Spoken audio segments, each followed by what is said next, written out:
You don't have a ticket? Poor people like you can't possibly understand music. I found myself at a classical concert venue thanks to my father-in-law and mother-in-law, yet my ticket was mysteriously missing. How dare a poor person like you try to be in the same place as us? Go home. I was clearly being discriminated against, but the person who reached out to help me was my mother-in-law. Little did my sister-in-law know, she was about to hit rock bottom. My name is Betty. I fell in love with music at a young age. Being surrounded by the music I love was always a joy, but due to my shy and reserved personality, I never really played with others. I just play alone with toy instruments. We weren't a wealthy family, so taking music lessons was out of the question. In elementary school, I joined the wind ensemble without hesitation, and I stuck with it through high school. But whenever we had to play as a group, I was always the one dragging everyone down. That experience became a sort of trauma, making me uncomfortable in group settings, even outside of music. I found peace when playing an instrument alone. I often played in a corner of the music room. That caught the attention of my music teacher, who introduced me to a known musician. I was told I had a rare talent in music, but because we weren't well off, my parents never really understood or supported it. I always thought that maybe if I could get proper training, I'd be comfortable playing in a group setting. But due to my family's circumstances, that was never an option. I eventually gave up on pursuing music professionally, settling for enjoying it as a hobby. When I received my first paycheck as an adult, I went to my first ever classical concert. I was a big fan of a certain family of musicians who I looked up to and admired. The tickets were expensive, even for the worst seats. But I thought it might be my first and last concert, so I went for it. No regrets. I got a lot more out of it than the price of the ticket, and I was very satisfied. I'd love to go again if I get the chance, but I can't keep buying expensive tickets all the time. I'm contributing some of my salary to my family, and I have to save for a wedding too. As for marriage, I'm just waiting for the day I meet someone who feels right. After working for 3 years, my parents have started hinting that I should start thinking about my future. Back in the day, people usually got married in their late 20s to early 30s. My mom married my dad around that time too. Now, personal choice is highly valued. My parents seem to understand this and don't nag too much.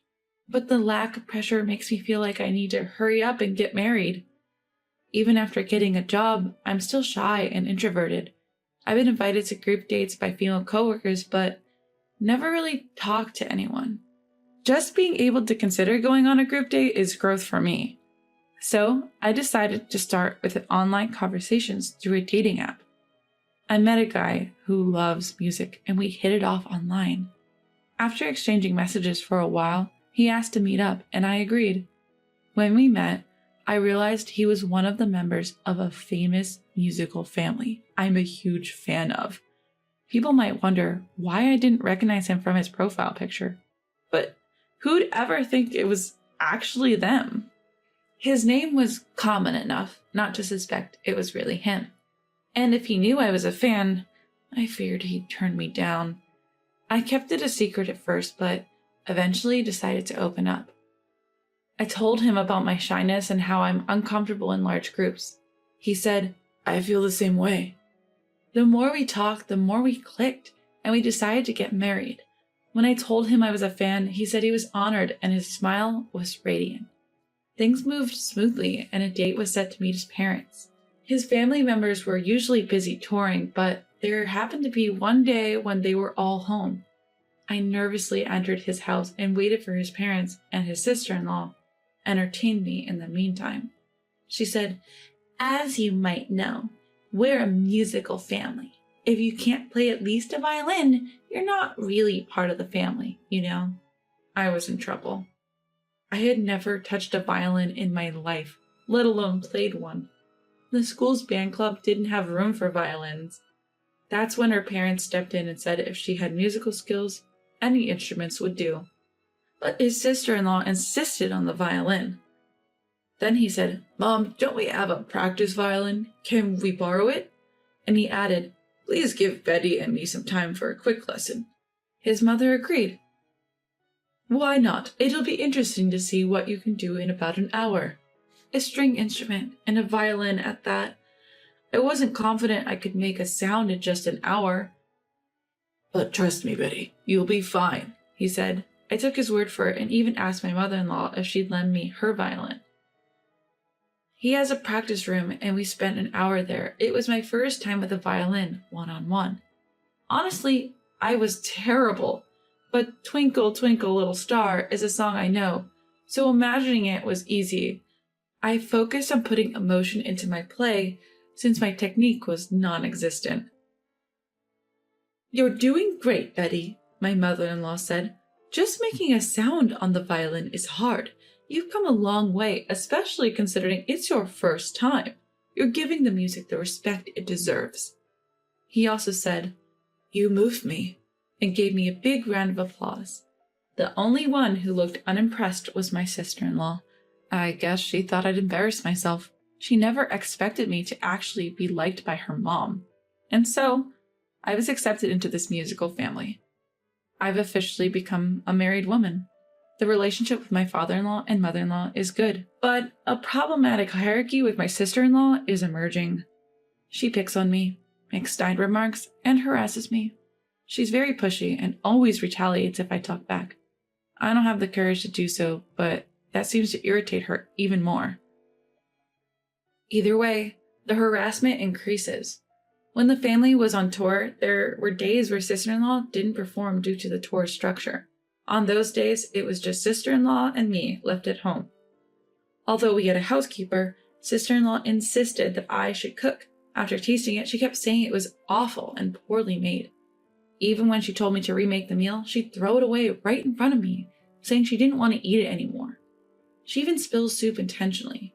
Acts like stepping on the small of my back or putting her foot on my head also happen. Even during family dinners, I get called to the bathroom. "When will you learn proper table manners? I don't want to share a table with someone like you," she said. My husband, father-in-law, and mother-in-law think I'm getting better, but she says, "I can't believe you can't even manage that." I don't think I'm as ill-mannered as she claims. Still, the sadness and frustration of not being acknowledged make me feel pathetic. After she leaves, I hide and wipe away my tears.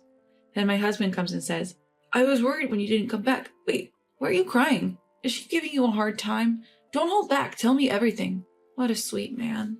I almost said, "Actually," but I heard the joyful laughter from the family gathering and I didn't want to upset him, just for me. If I could be patient, wouldn't it keep the peace? "No, it's not like that. I get along with her," I said. "But you were crying." "I was just so happy to be married and accepted by everyone. I couldn't help but cry," I said. My husband seemed to ponder briefly, but soon agreed. "Yeah, you're right." He then took my hand, saying, "Let's continue with dinner," and led me back to the dining table.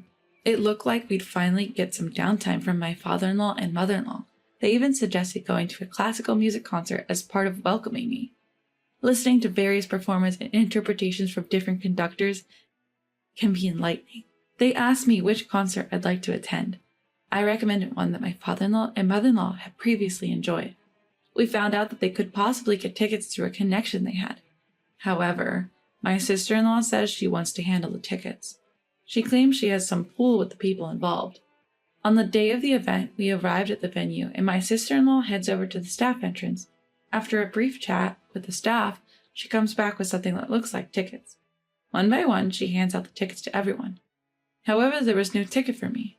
People who are broke wouldn't understand music anyway, right? Excuse me? You and I are in different levels. Know your place. Now go home. You don't belong here. My husband offered to ask if any spare tickets were available.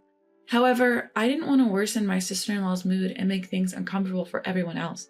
So I decided it was best to leave and started pulling my husband away. "Wait, Betty, you're not the one who needs to leave. It's her who's always mistreating you." Mother-in-law, who had been silent, pointed at sister-in-law. "Why me? Listening to music has nothing to do with being rich or poor. People have their own ways to enjoy it. It's not for others to interfere." Mother-in-law scolded sister-in-law, who had always been cold to me. "You think I don't know? It's obvious something's been going on behind my back." "That's not true." "Really? I find your envious heart far more impoverished." Then my brother-in-law chimed in. Aren't you always sleeping through concerts? It seems you're oblivious, but it's glaringly obvious. Brother-in-law chuckled. Sure, sister-in-law graduated from a music conservatory and has some awards, but she became complacent and stopped improving. You have to practice your instrument every day, otherwise your skills deteriorate.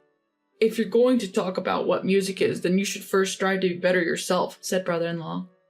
Brother-in-law regretted that he couldn't be straightforward with his wife about her lacking skills and attitude as a musician, but doing blatant harm to his brother's wife was something he couldn't stomach. You have neither awareness nor ambition as a musician. I think it's time for you to leave our family. I'm tired of supporting someone who shows no promise of growing. There was a good opportunity to say it. You're one to talk, old lady. Your music sense is so outdated. I can't even listen to it. It's the sound of someone who caters to the poor, so of course I'd be thrilled to leave this awful musical family. Sister-in-law's strong words continued. She declared she would go solo, make a fortune, and show everyone. I thought people like her were incapable of self-reflection, but I didn't expect this level of rage. In the end, she stormed off, throwing a concert ticket on the ground. Mother-in-law picked it up and handed it to me. Let's go. She took my hand and we started walking. My second experience with a classical concert was truly moving. Different musicians and conductors bring a unique vibe and structure to the same piece. I wondered why the same piece could sound so different. I discovered new interpretations and learned so much. My mother-in-law seemed to notice my enthusiasm. After, the tension between my brother-in-law and sister-in-law reached a boiling point. Attempts to compromise and start anew failed, leading to their eventual divorce. My former sister-in-law hastily organized her solo concert. Ignoring advice, she overconfidently rented a venue that holds 5,000 people. Even popular classical concerts rarely fill such large spaces. Unsurprisingly, tickets didn't sell, and she ended up buying many herself to make the hall look less empty. Merchandise sat unsold, leaving her with an overstocked warehouse. Her second solo concert was equally dismal, attracting only a handful of attendees. Lacking both talent and a likable personality, she was unpopular. Online criticism abounded. Unable to pay her staff or cover other costs, she quickly sank into debt. Attempts at street performances were met with comments like, "You're terrible, stop annoying us," and even resulted in water being thrown at her. On my end, my mother-in-law suggested that I should get professional music training, given my apparent talent. I was both surprised and delighted by the suggestion, though I felt it was a little late to start learning an instrument. But it felt like an opportunity I had given up on was presenting itself again, and I couldn't believe it. I was told the choice of instrument was up to me. I'm considering the violin, especially since my husband has been helping me with it. My mother-in-law found a top-notch instructor who has nurtured many skilled violinists. I even began accompanying the family on their concert tours and helping out behind the scenes. Every day feels blissful as I spend more time with music and feel myself improving. My current dream? To perform a solo accompanied by my husband on the piano.